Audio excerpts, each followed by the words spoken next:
Hello and welcome to the system recap for this weekend's game, the final weekend of May, June 1st today. So as this is coming out, that means we also have some stars to crown, some stars of the month to crown. So we'll get to that at the end here, but first talk about this weekend's action and some news and notes, results and records, kicking that off with.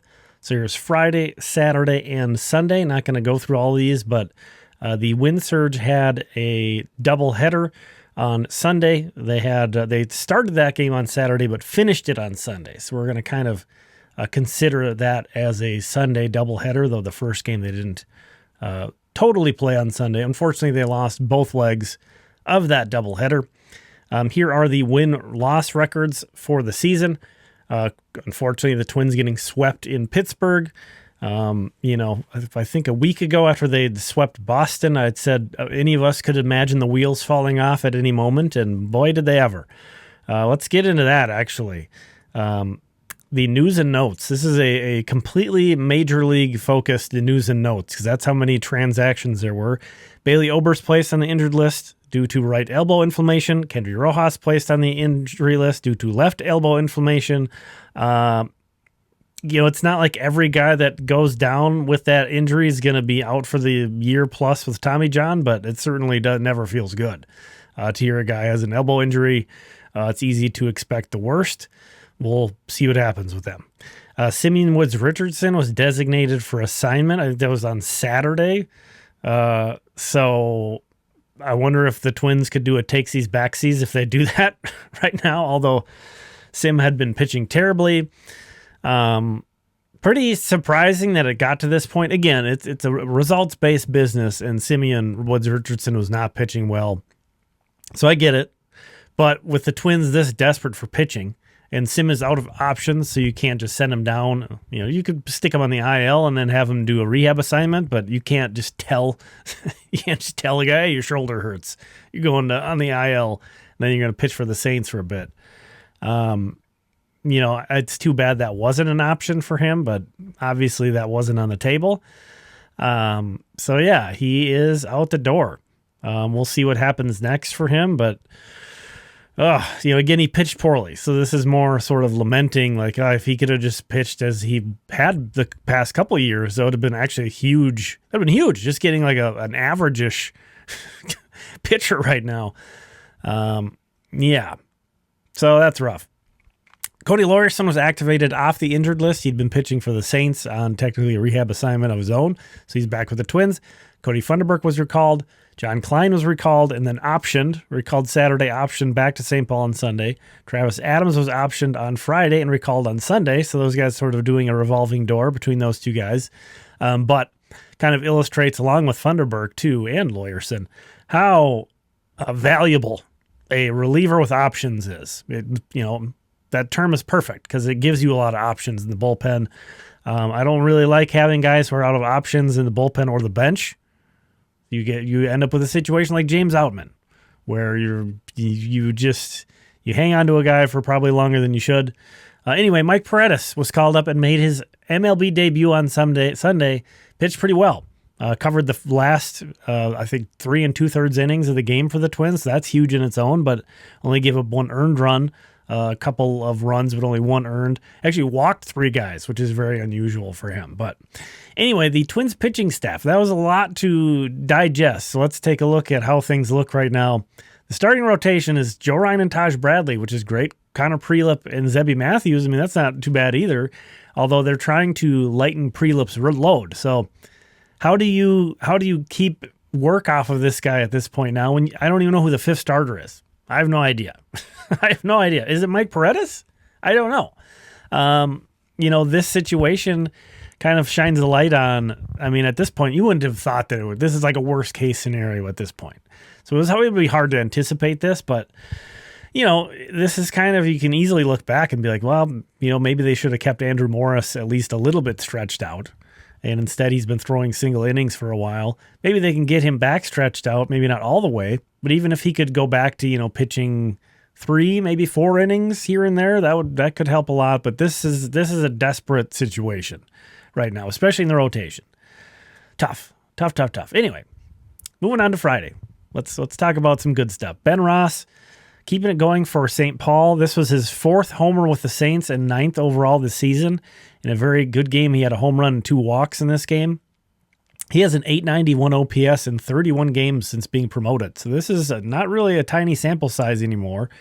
And this is a guy who had a .671 OPS last year and a .625 OPS in 2024. So Ben Ross, completely out of nowhere as a hitter, going off. You see he played center field. He's playing a bit more center field with Kaelen Culpepper, obviously taking the lion's share of shortstop for the Saints. Second star, Justin Mitrovich for Fort Myers. Guys have just been pitching really well. Topped out at 96.9 miles per hour in this outing. 9th round pick from last year's draft. He did not get in a game in April, but in May he has a 1.15 ERA with 22 strikeouts and 15 2/3 innings. Gives up 1 run over 4 innings and strikes out 4 in that outing. And then the first star Friday, Garrett Spain, 2 for 3 with a homer, a double, a hit by a pitch. And he's a left-handed hitter. His double was off a lefty, and he has a .826 OPS against left-handed pitching so far as a left-handed hitter. As a guy, much like Ben Ross, hadn't hit much, and all of a sudden hitting a ton this year. Anyway, Friday's honorable mentions. Ricardo Olivar, he had exit velocities of 107.7 and 106.6 in Friday's game. He had a homer and a double. Big game from Ricardo Olivar. Unfortunately, on Sunday, he was injured beating out a double play ball. Looked like his leg must have exploded because he was in as much pain as I've ever seen a baseball player in on the field. Could not put any weight on that injured leg that he hurt again, beating out a double play ball at first base. He was biting a towel as he exited the game as well, just clearly in a ton of pain. So obviously, the Twins' catching situation is also thinned out with Ryan Jeffers out. Ricardo Olivar had been playing really well in his brief time with St. Paul, so that's another blow. Obviously not as big as the starting pitching picture because Alex Jackson's in the mix there with the Twins, but stinks. And hopefully it looked worse than it is, but it looked real bad. 3 stars off Saturday. Merrick Houston of the Cedar Rapids Colonels went 3 for 3 with 2 stolen bases. He finished May very strong, going 11 for 25. That's a .440 average with 4 doubles over his final 6 games. So Merrick Houston heating back up, had a good April, had kind of more of a decent May than a great May. But he's in the mix at the top of that star scoreboard of the season. Second star, Henry Kuziak, 2 for 3 with a home run. His home run was nearly 400 feet, not really a big power guy, but he hit 2 balls in excess of 100 miles per hour in this one. He made an appearance with the Saints on May 24th, just as a guy. They just needed a guy, and then has been in with Fort Myers other than that. So it's kind of a roving extra man in addition to being a regular with the Mighty Muscles. And speaking of the Muscles, first star of Saturday's Matthew Dalquist, who delivered 5 shutout innings with no walks. Only topped out at 92.3, so this guy's not a flamethrower, but a very slider-heavy approach, and threw 73% of his pitches for strikes, and then first pitch strikes on 15 of 19 batters that he faced. Almost 80% of his batters faced had a first strike on him, so really on attack mode in that game. For honorable mentions, you can see those there. Just want to call out Kaelen Culpepper was 3 for 4 with a walk.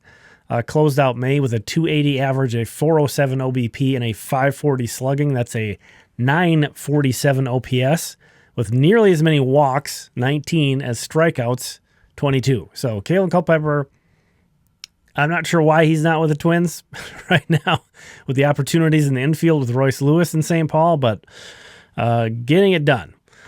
Moving on, I also want to call it Riley Quick pitched on Saturday. Not really well enough for an honorable mention, but also not bad. 4 innings, 2 hits, 2 runs, 2 walks, and 3 strikeouts for him for the Colonels. But moving on to Sunday, C.J. Culpepper was the 3rd star for the Saints. 3 innings, 3 shutout innings with no walks and 5 strikeouts. He's another guy, kind of like Morris, that they took and kind of converted him to a single inning reliever when he went up to St. Paul. I'm not sure if there's other. He hasn't logged a ton of innings himself, so maybe he's kind of in, Prelip is an extreme example, but maybe Culpepper is a less extreme example of a guy that they're just not really sure how many innings he can handle. But getting him back up to 3 innings, maybe stretching him all the way out at this point. He topped out at 96.2 miles per hour. His velo kind of comes and goes. It's been kind of a weird thing, but that's on the higher end as far as how he's thrown in the past. His 5 strikeouts came on 4 different pitch types, threw 74% of his pitches for strikes, and this was his 8th outing with the Saints and his longest outing. He had not thrown even 3 innings in his previous 7 outings, so hopefully he's getting stretched back out and that goes well. Caleb Roberts in Wichita's second game went 2 for 3 with a homer, 2 walks. He was an indie ball signing, pretty new to the org. Has a 986 OPS in his first 15 games in the system, and a 525 on-base percentage with Wichita. 10 hits, 19 walks, and 3 hit by pitches. So that's reaching safely 32 times in 15 games is Caleb Roberts. And that's with Wichita in Double-A. Some of these other recent indie ball guys are in the lower levels, but he's up in Double-A. Andrew Cassetti gets the first star of Sunday for Wichita's Game 1. 2 for 2 with a homer, a walk, and a hit by pitch. So hits a home run, reaches safely in all 4 of his plate appearances. It's been a tough go for Cassetti, he's over 200 games in Wichita. Nobody wants to play 200 games at any single minor league affiliate. So kind of in that Ben Ross mode of it, there seems like he's stuck. But, maybe some signs that he's breaking out a bit at least. And, there's going to be a catching opportunity. Talked about Olivar going down. Maybe Cassetti's a guy who could move up. His year-to-date numbers are bad, but he had a 435 OBP in May, drew 20 walks, which ranks second in the system behind Ben Ross. Cassetti having a good month, and there's opportunities above him, so it'll be interesting to see what happens. And then Sunday's honorable mentions here, I do want to call out Ricky Castro. Had a really good outing for the Saints. Really good. Topped out at 96.9 and got 9 swinging strikes in 3 innings. Only 33 pitches and got 9 swinging strikes for Ricky Castro. Another indie ball guy. He signed in 2024, so not a new guy to the system, but signed out at indie ball in 2024, Ricky Castro. And then also want to call out Michael Hilker for Fort Myers, was drafted in the 20th and final round in last year's draft. He has a 1.37 ERA in 26 1/3 innings with 33 strikeouts. Not a guy I've really talked about on the channel yet, mainly because he'd been throwing shorter outings. This outing was his longest outing, 3 1/3 innings. This is only his second time even completing 3 innings, but he's a guy that's pitched really well. That whole draft class and that whole Fort Myers pitching staff has been really good so far. But onto the star scoreboard. This is the year-to-date one. So Ben Ross catching up a little bit on Kaelen Culpepper, but those guys definitely differentiating themselves up toward the top. Again, Ricardo Olivar, we'll see. It might be a while before we see him, but Merrick Houston picking up steam once again. And Mike Paredes inside the top 10 here, trailing only Eli Jones among pitchers. But let's move on to the May star scoreboard. It was thick. Competition was thick. And some guys got hot and then cooled off, but luckily they were hot enough, basically. Billy Amick and Mike Paredes tied for the top, so those are your hitter and pitcher of the month. There is the rest, again, multiple guys within one good day of taking it. Matthew Dalquist, who we talked about, the second-ranked pitcher of the month, he put together a nice month. Multiple other guys in the mix. And Billy Amick, moving on to some more information on these guys in Double-A. It was like a 2-week stretch that really made this for Billy Amick. 7 home runs with an .818 slugging percentage in the span of 14 games in the middle of this month. Was the hottest hitter across all of minor league baseball, really, for a while there. Led the system with 4 star-worthy games in May, but he finished cold. It only finished with an .825 OPS in the month. If we were doing, he is the star of the month, not to take anything away from Billy Amick.